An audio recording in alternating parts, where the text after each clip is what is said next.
बलरामपुर के रेहरा बाजार से आई ये खबर आपको हैरान कर देगी, जहां सरकार की ओर से चलाई जा रही मुख्यमंत्री उद्यम ऋण योजना का फायदा जरूरतमंदों को मिलना था, वहीं कुछ लालची अफसरों ने इस योजना को अपनी कमाई का जरिया बना लिया। ये मामला एक गरीब किसान की शिकायत से खुला, जिसने खुद पुलिस अधीक्षक से मिलकर अपनी आप बीती सुनाई और फिर जो सच्चाई सामने आई वो चौंकाने वाली थी। जुआरा गांव के सुनील वर्मा ने सरकार की मुख्यमंत्री उद्यम ऋण योजना के तहत बैंक से 9 लाख रुपए का लोन लिया था, लेकिन उसे मिले सिर्फ 99,000।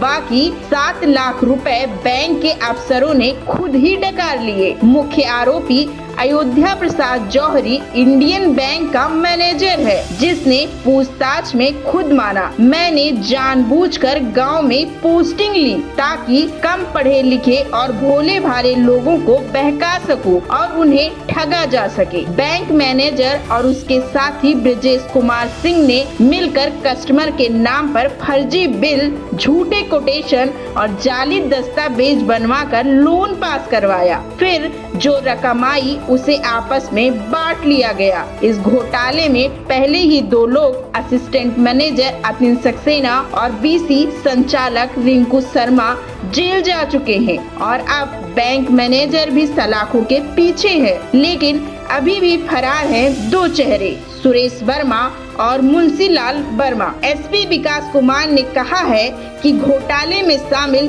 किसी को भी बख्शा नहीं जाएगा।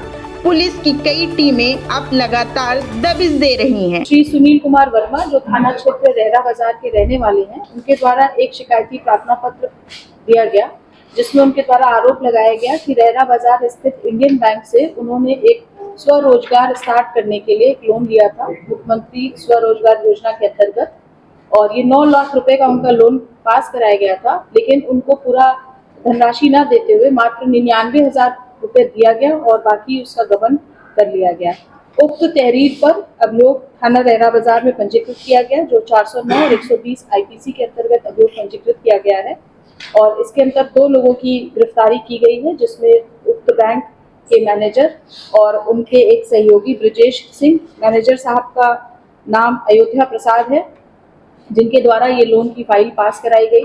ब्रजेश सिंह जो है वहाँ के एक बैटरी सर्विस की शॉप है, जहाँ से जो यंत्र खरीदे जाने थे उसकी उन्होंने एक फर्जी कोटेशन और बिल उपलब्ध कराया गया था। एक बिल लगाया गया था बैटरी इन्वर्टर का और दूसरा बिल लगाया गया था जनरेटर और नमकीन बनाने की जो मशीनरी रहती है उसकी।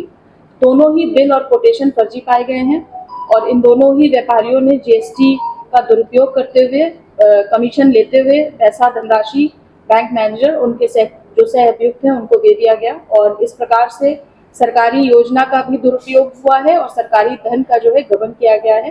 दोनों अभियुक्तों को न्यायालय प्रस्तुत किया जा रहा है। शेष 2 अभियुक्त अभी फरार हैं, जिन्होंने बिचौलिया का काम किया गया था। उनकी गिरफ्तारी के लिए हम लोग प्रयास कर रहे हैं। बैंक के 2 कर्मी, एक बीसीसी का जो प्रभारी है और एक सह मैनेजर जो थे असिस्टेंट मैनेजर, वो पूर्व से ही जेल में है।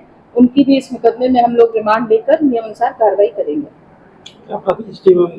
कुछ और है कि वो जी आपराधिक हिस्ट्री अभी फिलहाल नहीं कोई जानकारी हुई है, लेकिन इसकी हम लोग जानकारी कर रहे हैं कि ऐसे कितने लोन इन्होंने पास कराए हैं, उनको भी हम लोग आइडेंटिफाई कर रहे हैं कि इस योजना के अंतर्गत उस बैंक से कितने लोन पास हुए हैं और उनमें भी कोई किसी प्रकार की गड़बड़ी है या नहीं, ये हमारी विवेचना का पार्ट रहेगा।